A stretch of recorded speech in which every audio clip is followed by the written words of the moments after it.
microchip implants are a popular way to keep track of pets. Now, some people are getting them, but for a different reason. The microchips can help unlock doors or log into a cell phone. Consumer Watch reporter Julie Watts explains. Tim Shank uses it to open his front door and manipulate a smartphone. And it turned off my ringer. Chrissy Heischman uses hers instead of a key card at work. And it's just a little glass bead like the size of a grain of rice. They're among a growing number of people implanting technology under their skin. We don't want to carry devices. We want devices built into us. Zoltan Ishvan of Mill Valley belongs to the Transhumanist Party. The movement seeks to radically improve humans through digital implants, even genetic manipulation.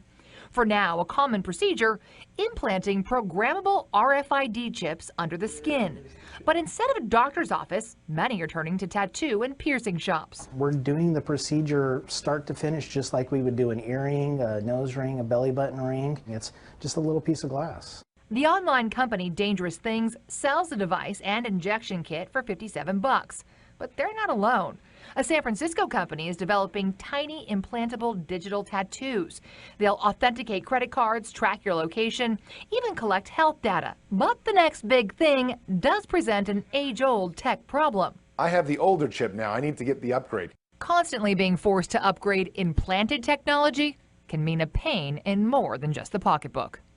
The Somalia-based terrorist group Al-Shabaab has claimed responsibility for an attack on a Mogadishu hotel. The attack killed at least 15 people. Attackers detonated a suicide bomb outside the gates of the hotel before storming the building and taking hostages. Somali officials said security forces swept the building Saturday night to end the siege, killing at least 4 militants. Hotels frequented by lawmakers and government officials aren't unusual targets for terrorism. Al-Shabaab claimed a similar attack that left 16 people dead at the Ambassador Hotel in early June. The group has been largely driven out of Mogadishu and other Somali cities thanks to intervention from the African Union, but it still has the capability to launch terror attacks. Another concern sparked by the move is the future of the close ties between London and Washington. The US president has been quick to claim the so-called special relationship between the allies will endure. But the White House has made it clear it's not happy about Brexit, which Barack Obama has warned voters against. The United Kingdom is at its best when it's helping to lead a strong Europe. Our focus is in negotiating with a big bloc, the European Union, to get a trade agreement done. And UK is going to be in the back of the queue. Obviously, the president stands by what he said, and I don't have an update of our position. For years, the UK has been America's right arm on the European continent.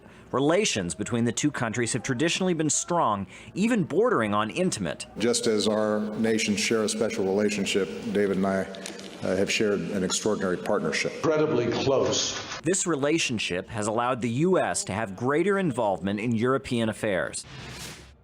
A recent example of this bond is the controversial transatlantic trade partnership. Many in Europe fear it would give transnational companies too much power, but Prime Minister David Cameron has been a faithful supporter of the deal. Barack and I remain among the most determined to achieve our vision of a US-EU trade deal. When the proposal for an EU army was flirted with in the bloc, something which would undermine NATO's influence in Europe, Cameron was quick to knock back the idea. It isn't right for the European Union to have capabilities, armies, air forces and the rest of it. And when voices in Europe began to speak out in favor of abolishing anti-Russian sanctions, the UK was always there to remind others of their importance. Ukraine is the victim of Russian-backed aggression. We must never forget that fact. And the G7 is clear that existing sanctions must remain in place until the Minsk agreement is fully implemented. Back in 2013, the U.S. pushed for military action to be taken against the Syrian government for the alleged use of chemical weapons, an idea that was not particularly well received in many European countries. But of course, 10 Downing Street was on the same page as 1600 Pennsylvania Avenue. American President and I have had discussions that have been reported in the newspaper about potential military action. The interest of the United States in the status quo in Europe, there's a sense that Britain is the closest U.S. ally in the European Union, and with them leaving, it's going to reduce America's influence within the rest of Europe. They're probably going to have to try much, much harder to maintain anything close to the same amount of influence they had before. Here at the British Embassy in Washington, D.C., one of these flags may soon be taken down as Britain voted to break with the European Union on Thursday. Well, President Obama has designated Stonewall Inn in New York City a national monument. The bar was the site of an uprising by the LGBT community in response to a police raid in 1969. The protest sparked the LGBT civil rights movement in the U.S. The monument will include not just the inn itself, but also the nearby streets and sidewalks where the uprising took place. President Obama made the announcement in a video released by the White House.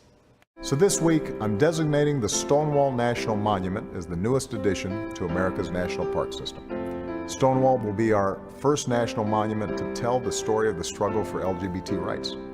I believe our national park should reflect the full story of our country, the richness and diversity and uniquely American spirit that has always defined us, that we are stronger together, that out of many, we are one. In the aftermath of the Orlando massacre, there's increased security at LGBT pride events around the world this weekend. There were parades from London to the Philippines all the way to Cincinnati, Ohio. DeMarco Morgan shows us how New York City is gearing up for one of the world's biggest pride parades. Pictures and flowers lined the outside of New York's historic Stonewall Inn, where people rioted after police raided the bar back in 1969. The newly designated national monument to gay rights now includes a memorial to the 49 people who were killed at a gay nightclub in Orlando. They're going to be in the march with us. Danny Ochoa works for the Latino Commission on AIDS. His organization is building a float for New York City's Pride March. It will be covered with 49 flower petals, one for each of the Orlando victims. This is the opportunity to show our faces. This is the opportunity to say, hey, we are here. We are Orlando! Friday night, Barbara Poma, the owner of Orlando's Pulse nightclub, spoke at a rally. I want you to know that Orlando and the world's gay community are strong and united. We will not allow evil to prevail. Suzanne Goldberg is a law professor at Columbia University. The president, of course, designated the Stonewall Inn as the first gay national monument. What does that mean? This is a tremendous marker in the trajectory of LGBT rights and really of American history, because it places the lesbian, gay, bisexual, and transgender movement in the pantheon of American civil rights. Last year, 1.6 million people took part in New York's Pride March. Rena, the NYPD has heightened security. Event organizers are expecting nearly 2 million people this year. On the streets of Mexico City, men and women celebrate gay pride. Amid the drag queens and rainbow banners, there's an undercurrent of anxiety.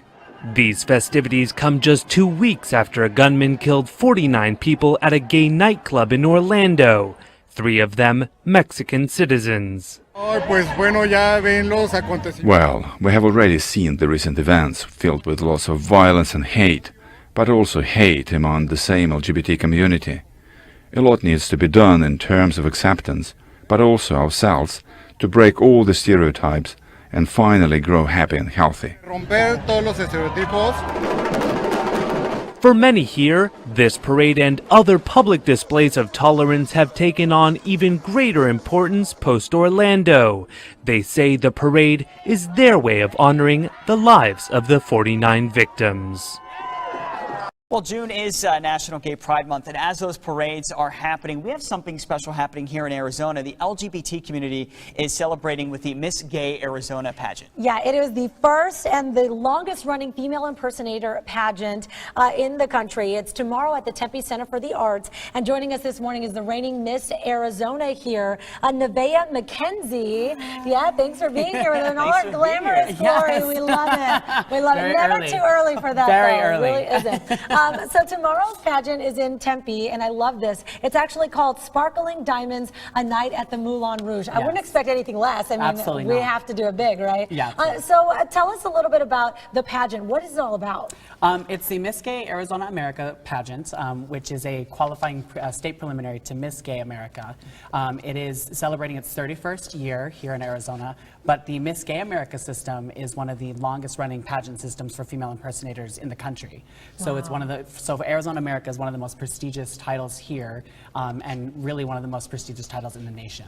Transgender people may soon be able to serve openly in the U.S. military. Multiple reports citing unnamed officials say the Pentagon is walking back its previous ban on trans people in the armed forces. It's reported there will be an announcement in early July. In 2011, many celebrated when the Don't Ask, Don't Tell policy was dropped, but the military did little about the T in LGBT. Coming out as trans while serving could mean getting dismissed. Past medical guidelines banned openly transgender people from the service, and the military has been inconsistent in implementing new regulations. Last year, U.S. Defense Secretary Ash Carter asked for a study to see if there was any reason not to lift the ban against trans people serving, a move that drew a lot of criticism. One of the most outspoken critics has been Representative Mac Thornberry of Texas. He's previously said his main concerns are about the cost of special housing and facilities for transgender service members, and if the military would be responsible for providing transition-related medical treatment. But the commission's study said because there's so few transgender people in the military, allowing them to serve openly wouldn't cost much. The study estimated only 2,450 transgender people are in the military. Other estimates put that number higher, between 12 and 15,000 people. Villagers in Russia's Perm region woke up recently to find a popular fishing and swimming spot nothing but a muddy memory. The small lake, about 200 feet long and 10 feet deep, was simply gone. A sinkhole had opened up, draining the water and fish away. Locals say a recent earthquake caused it. Others blame fracking for oil and gas in the area. But one scientist called it normal, saying the geology in the area created many deep caverns. Still, locals fear a nearby lake they depend on for their water could be next. At least 23 people are dead and an untold number are missing after historic floods washed through West Virginia. Nearly 10 inches of rain poured down Thursday night, sending rivers of floodwater sweeping across roads and through homes. Late today, President Obama signed a disaster declaration, making federal funding available for flood victims in 3 counties. Chris Van Cleve is in the town of Raynell. Search and rescue teams, some on foot, some by boat, go door to door in Raynell, West Virginia, looking for survivors from Thursday's historic flood. It looks like a war zone when you go through any of these houses. State Trooper C.S. Hartman worries among the destruction will be more bodies. That's the last thing I want to do, but we're prepared for it. The once-a-century flood left the small town of Clendenin looking nearly underwater. 44 of West Virginia's 55 counties were inundated. The National Guard and FEMA have been called in to help. Thousands are without power. At least 100 homes suffered significant damage or were destroyed. Everybody lost everything. Becky McClug struggled to take in the destruction as she waded back to her home of nearly 20 years, only to throw out most of what's left. We never thought it would be this bad. Once the first responders check a house, they've put that orange X on a window. In this one, they labeled it vacant. No one was inside. Steve LaMontagne was last here Thursday using a boat to rescue his elderly aunt. But her dog, this very scared little guy, was left behind. It took a little teamwork to get him out from under the bed, into his cage. I'm glad you guys were here. I'd never get that dog inside. And out of the wrecked house. What do you think this will mean to your aunt? Everything. The dog was the main thing she was worried about when she left. The weather has finally cleared, and while there is still a lot of water in parts of Raynell and other portions of West Virginia, those water levels are quickly coming down. The same cannot be said for the recovery effort. The cleanup, the rebuilding, that will take considerably longer. Well, 2 people are dead after they tried to flee California's largest wildfire of the year. The fire, which is only 5% contained, is in Kern County. That's about 40 miles northeast of Bakersfield. It's been burning since Thursday. About 30,000 acres have been destroyed, including 80 homes.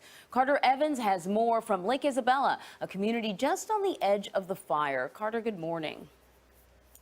Good morning. When this fire started on Thursday, it just exploded and the flames ripped through communities like this one so fast, the firefighters just couldn't keep up. And that's why so many homes just like this one were just burned to the ground.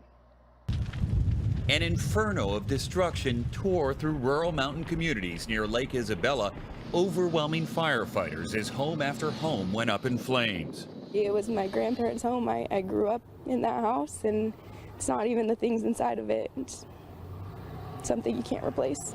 The fire caused propane tanks to explode and power lines were destroyed. As the fast-moving flames spread, 2 people were killed. 2 people who we believe were trying to escape the fire. They had actually gotten out of their home and apparently were overcome with smoke.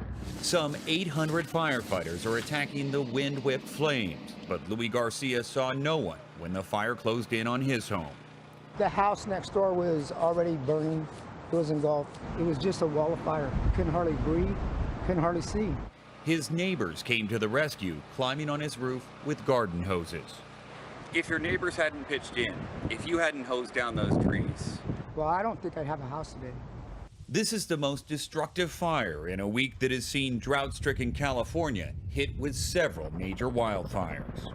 We're using hand crews, bulldozers, air tankers, helicopters, everything in our arsenal to stop this massive, devastating wildland fire. Now, these 2 deaths are being treated as a homicide until arson can be ruled out as the cause of the fire. Authorities are actually bringing in cadaver dogs today. They're going to be going through rubble like this, searching to see if there are any more fatalities. Meanwhile, the weather this weekend, it's expected to be hotter and windier. How'd you get so